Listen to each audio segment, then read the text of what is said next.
Let's go to Australia. No, not that Australia. This one. Let's explore how all of Australia's education system was based in this not so little state we know as New South Wales. Education was a patchwork of initiatives in the early days of New South Wales.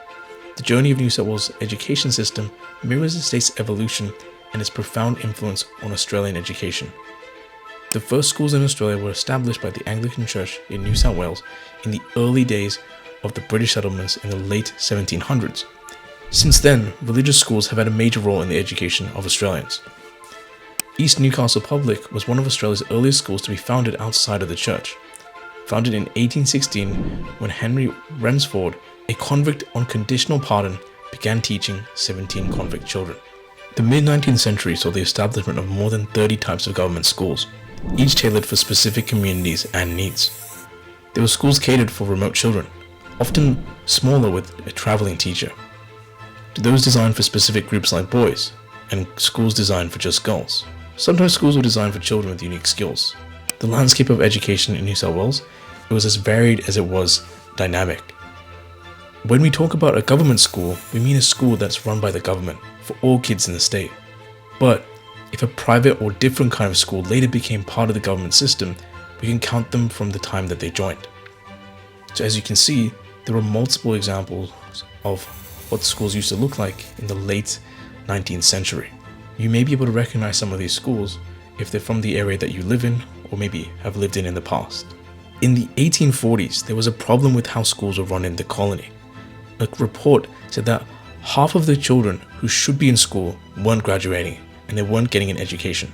Many families at the time had their own farms or family businesses and did not see the use of sending their children to school when they could stay home and work instead. Also, a formal standardized syllabus was not enforced. Students would each get a unique school experience designed by their teachers. To fix this, the government decided to bring in a new system from Ireland called the Irish National System. The 1840s was also a tough time with money, and the church couldn't keep up with the schools that they had, and it was hard to start new ones, especially in the growing countryside. So, the Anglican Church said it was okay to use the Irish system, but only if the government still helped pay for their schools. In September 1847, the Legislative Council set aside £2,000, or about $700,000 in today's money, to start schools like the ones in Ireland. Then, in January 1848, the Board of Education started making government schools and a public school education system. At the time, the denominational school board helped give money to church schools.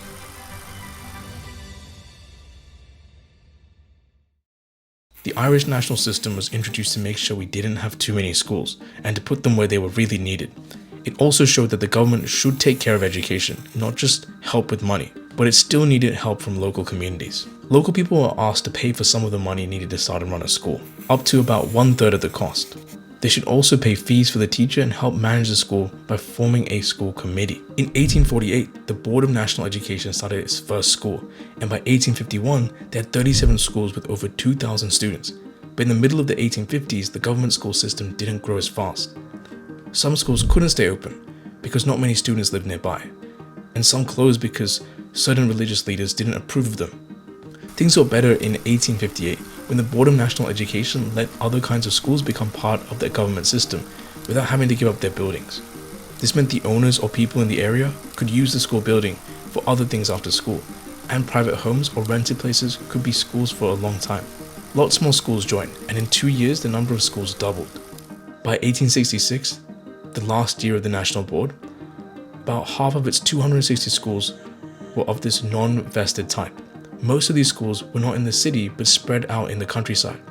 Even though there were fewer city schools, they had more students, making up almost 30% of all students. The 1866 Act made it easier to have public schools, which were previously called national schools. Now, a school could have as few as 25 students to be a public school. The law also made 2 new types of schools. One, provisional schools for places with about 15 to 25 students. 2, half-time schools, where a teacher went to 2 different places. At least 10 kids had to go to start one. For provisional and half-time schools, parents had to provide the place and things like desks and chairs for the students. But if more students came, these schools became public schools, and the government would help pay for the buildings. It wasn't until 1875 that communities didn't have to pay for 1/3 of the cost for public school buildings. After the 1866 Act, the Council of Education had many more schools to manage. In 1867, they had 259 schools, and by 1880 they had over 1,100. Most of these were public schools, but provisional and half-time schools were important in remote and regional areas. In 1880, there was a new law called the Public Instruction Act. Some people believed that education should be free and secular, which means it shouldn't be tied to any specific religion, and that every kid should be able to go to school. This law made some big changes. 1. No more government money for church schools starting in 1883. 2. Every child had to go to school, and it was the parents' job to make sure that they did. 3. The government started to offer more advanced education. 4. They made a new department to run schools instead of a small council. There were also new types of schools. One of the types was called a superior public school, which were like today's central schools, with both primary and secondary students. Then we have high schools, which were started in 1883 and were for students who wanted to go to university. There were also evening public schools, which were for young people who wanted to learn the basics of reading, writing, and math, but they had only had 2 hours of classes 3 times a week, so not many kids went. Also, how schools were for areas with few people, and teachers often visited families to teach their students. There were also separate schools at the time for Aboriginal children, but later they merged with regular public schools. All these changes meant that more kids went to school and had better options for their education. Around 20 years after the passing of the 1880 Education Act, there was a significant push to improve education in New South Wales. This renewed interest led to the appointment of a Royal Commission. And the Royal Commission in this case, their task was to investigate the methods of teaching used in primary, secondary, technical, and other branches of education. They were also tasked with recommending improvements for the education system in New South Wales. In April 1904, the reports from the Royal Commission were officially approved during a conference attended by school inspectors, teachers, department officials, and influential educational experts. Primary education saw the beginning of what's often called the New Education Movement. This movement brought substantial improvements in teaching methods and curriculum for primary schools. However, the fundamental types of schools, like public, provisional, half-time, and house-to-house, remained mostly unchanged. The Royal Commission's findings revealed that other countries were expanding their secondary education systems to meet the demands of a growing industrial society. As a result, government officials in New South Wales decided to follow suit. There was also an increasing demand from parents for their children to receive education beyond elementary levels, so beyond year 6. Therefore, in the early 20th century, a significant goal was set to enhance the government secondary school system. In 1906, 19 district schools were established in rural areas to offer advanced learning and opportunities to students without having to travel to metropolitan high schools.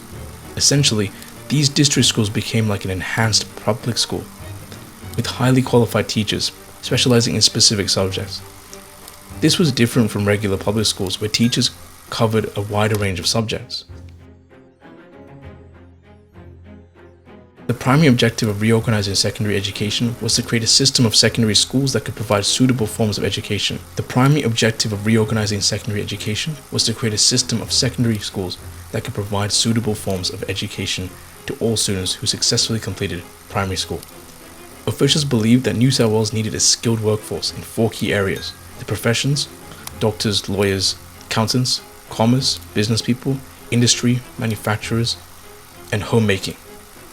They also assumed that by the time a child reached around 12 years of age, it was possible to determine which area of work they were best suited for.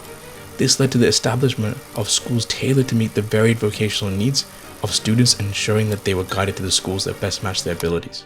To move on from primary school, students had to pass the qualifying certificate examination. Those marked as having intellectual potential would continue on to high school for academic courses, ultimately leading to professional studies at higher institutions. In 1911, the government decided to make high schools more accessible by getting rid of school fees. This change aimed to help high schools compete with other types of post-primary education. Around the same time, they introduced a new qualification called the Intermediate Certificate for students who completed 2 years of a high school program. 2 years later, they introduced the Leaving Certificate High schools became incredibly popular, and in the years following 1911, there was so much demand for sports in these schools that they couldn't keep up. As a result, they created what they called intermediate high schools. These were formed by upgrading the secondary levels of some of the city's superior public schools. In most cases, these schools were very similar to district schools, except district schools were mainly in regional areas. After 1920, intermediate high schools gradually took the place of district schools.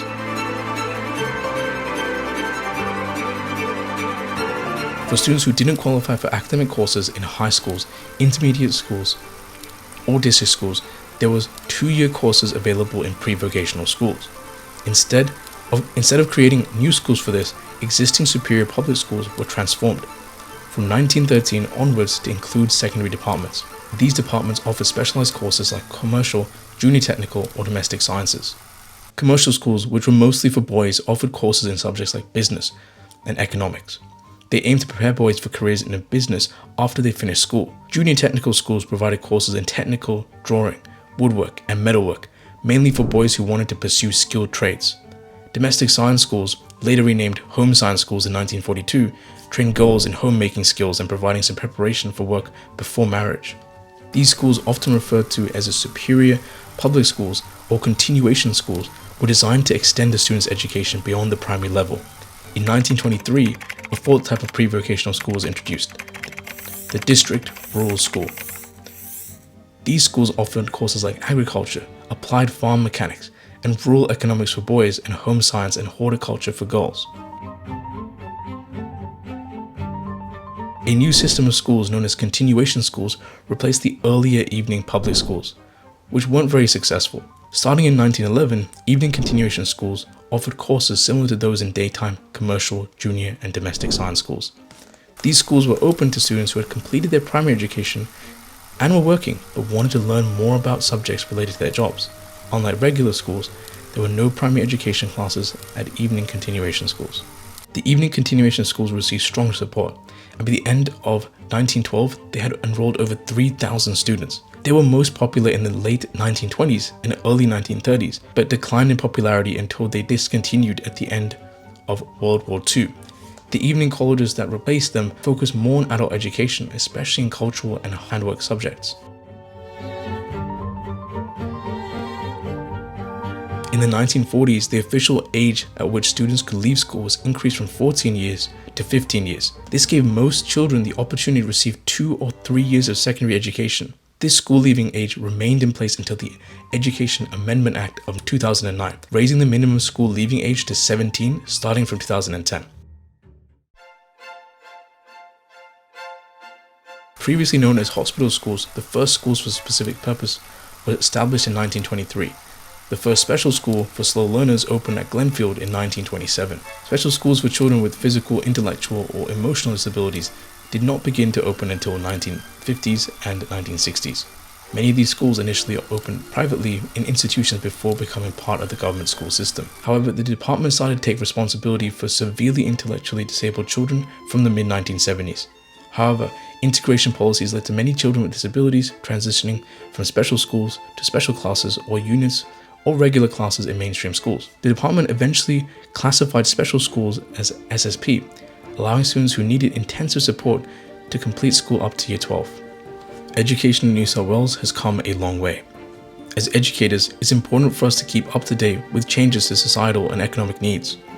It's paramount that students get the best education as the school syllabus is constantly evolving. By working closely with students, families, teachers, and tutors, we can empower students to meet and exceed educational requirements.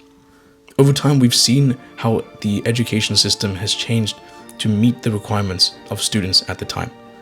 We are undergoing a time where many students are behind. Following COVID, 2 major lockdowns in New South Wales, we've noticed that many students are far behind where they should be. Many students are lacking the basic skills required in their year group for maths, English, science, and other subjects. By working closely with tutoring centers and other forms of education such as books, we can help raise the educational ability of all students in New South Wales. If you are a parent or a school, we want you to know that at Kaizen Education, we are passionate about teaching and mentoring students into the best versions of themselves. Kaizen is a philosophy of continuous improvement and we instill this into our students with our tailored tutoring lessons and world-class resources. You can receive a free personalized report if you take our Student Success Quiz. This will let you see if your child or children are on track for academic excellence. All you have to do is answer a few short questions. Link in the description.